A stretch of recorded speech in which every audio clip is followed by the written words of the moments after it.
Welcome to Little Home Projects. In this video, I'm building some storage shelves that are simple, cheap, and very sturdy.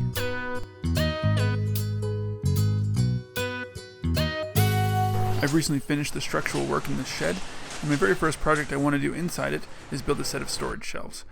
I've got lots of things I need to put away, so I want to build some shelves that are going to be really useful and last me a long time.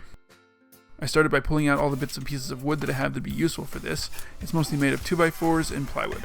Before starting to build anything, I tried a few different size bins before picking these Rubbermaid totes as my final solution. They're about 16.5 inches tall, so I'm going to build my shelves at 18 inches, which will give me a bit of room at the top just for fingers to be able to slide the bins in and out nice and easily.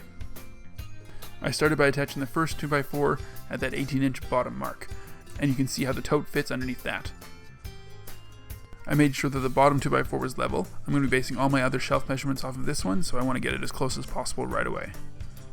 I measured up from that bottom 2x4 18 inches, also adding a ½ inch for the layer of plywood that's going to be on the top of the shelf. This is the new bottom of my next shelf. I usually work by myself, so I put a couple screws in the wall to act as a shelf holder.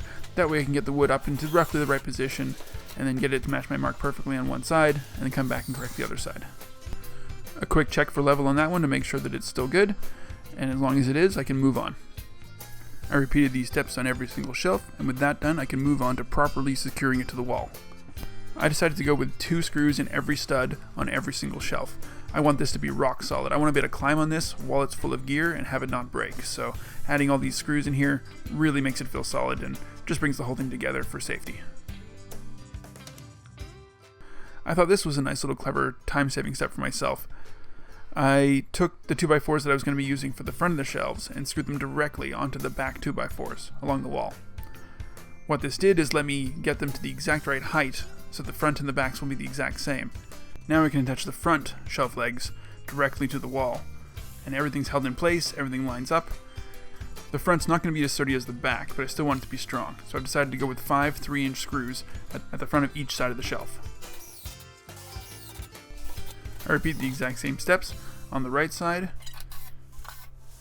and then I take out the screws that are holding those front 2x4s onto the back 2x4s, and it comes away in like a nice big solid ladder, and I know that everything is straight and lines up.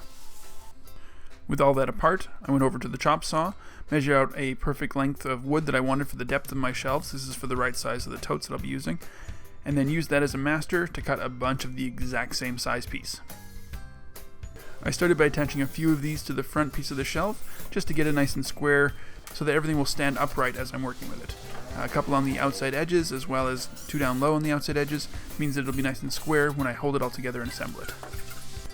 This is also a good time to stop and check for level. If you want to make any changes, now is the time. I was out by about 1/4 of an inch. Nothing I'm too worried about. What it really means is that my floor isn't perfectly level, or that the 2x4s aren't perfectly straight, or any number of things like that. But 1/4 inch over the shelf size, I'm really okay with. I use screws to get these pieces in place. This way, if I need to make changes, I can, and it'll keep it from pulling out. Generally, I like to use screws over nails because screws are easier to take apart and reuse. Nails are more of a one-shot use. But screws are great for getting this assembled to begin with. After that, switching to the nail gun made things really fast. I've said it in some of my other videos, but this nail gun is probably one of the most fun toys I have because it really takes a lot of work away and you can get a lot of work done really fast. It's a great little tool. With all that nailing done, the shelf's finally starting to look correct. And once I did nail these things together, it was amazing how strong it felt, like having all these different supports going back and forth, all the nails going in different directions. It got really strong all of a sudden. I mentioned earlier that I wanted to use 5 screws on each of these front pieces in the corners. I did 4 on the front, and I'm going to do 1 in this back side, just so that they are pulling in different directions. I just feel like it makes it stronger to do it this way. I don't think you have to, but I like the idea of it. I drew a mark down the center of a 4x8 1/2-inch piece of plywood and used the circular saw to cut it as straight as I possibly could. This is not the best way to use a circular saw, but my space is limited at the moment. I did check the wood underneath to make sure that what I was cutting through was clear, so I was not cutting through anything underneath that I shouldn't be, and I had full support to be able to crawl over the wood while I was making the cut. I brought the finished piece of plywood into the shelf, and what I did is I got it into position so that I could line up each of the back 2x4s where the piece of plywood was going to sit. This way I can make a mark on the outside edge of each of the 2x4s onto the plywood, and now I'll know where I want to cut away on that plywood for each individual piece without having to measure them all. I used a piece of 2x4 to give me the correct depth for how deep each of these cuts are supposed to be. And then I used a drill on each of the intersections to drill out a starter point for my jigsaw. I went with a really wide drill bit here. This is a 1/2 inch drill bit, more than was needed, but what I wanted to do here was give myself lots of play for when I'm wiggling the piece of wood back into place. I don't want it to be a tight fit. I want it to be nice and loose so that it can get into place easily. So I cut this probably a good 1/4 inch larger on the outside of each of those lines. And using the cordless jigsaw here, not the smoothest cuts, but really fast, I was able to bang this out in just a few minutes. And now I know these things line up perfectly. And as it was falling down into place, there was some spots that were binding.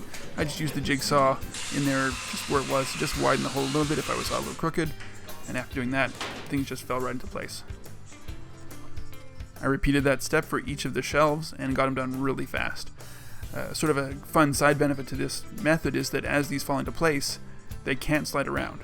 They just fit and they're not going to move. I am going to use the nail gun as well to nail this down, but it's nice that everything just comes together really easily. You could use them as is right now and it would be very solid. So I did come back with a nail gun like I just said and added nails every 8 to 12 inches.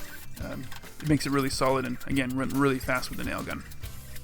That finished it up nice and solid. So everything's said and done. This set of shelves used 10 2x4s and 1 sheet of plywood. That gave me 4 shelves plus the floor. In total, that was about $55 worth of wood, plus screws and nails, rounded up to $60. The strength of these shelves are really great. I can climb on them. They're very solid. If I were to have bought any pre-made shelves, they wouldn't be nearly as solid as this. And I really like that they fit these totes perfectly. It means I can store a lot more into them. That wraps up this build for this really simple shelf. Thanks for checking this out. I know this is a really simple build, but I thought it made a great little video. I really enjoyed these little shop projects. It's really nice to not have to worry about finishing and just getting the practical piece of work done. So, thanks for checking me out. This is Little Home Projects. Please hit the like button if you liked it. Subscribe if you want to see more. Thanks for watching.